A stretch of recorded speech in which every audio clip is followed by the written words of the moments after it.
Bienvenidos al canal Comprendiendo las Matemáticas. Vamos a estudiar lo que es la física. En esta ocasión vamos a continuar con los componentes de vectores.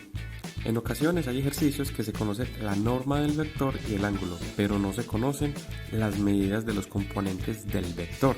En ese caso se aplican las siguientes fórmulas definidas así.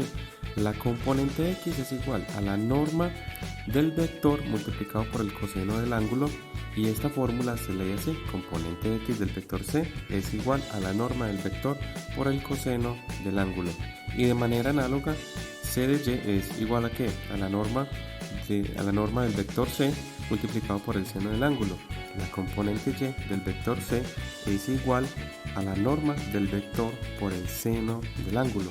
Veamos acá entonces un ejemplo como para ilustrar. Nos dan este vector, este que está acá desde el cero del plano cartesiano y que llega a este punto y que forma un ángulo de 30 grados, y nos dicen entonces determinar las componentes del vector c cuya norma es 10 centímetros. Entonces en este caso no tuvimos que hallar la norma, sino que lo que tenemos, nos dieron la norma y tenemos que hallar son sus componentes.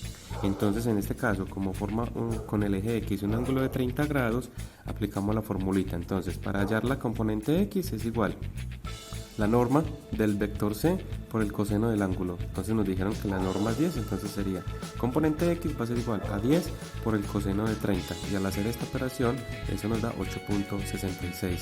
Lo mismo de manera análoga sería la componente y. Tenemos esta formulita que sería la norma del vector c por el seno del ángulo. Entonces la componente y va a ser igual a 10 por el seno de 30, y esto es igual a 5. Y de esta manera encontramos las dos componentes del vector. Ahora tenemos aquí como ejercicio calcular las componentes del siguiente vector que tiene como norma 15 centímetros y forma un ángulo de 40 grados con el eje horizontal, y luego representarlo en el plano cartesiano. Eso es todo por este video. Espero que contribuya para sus conocimientos y aprendizajes.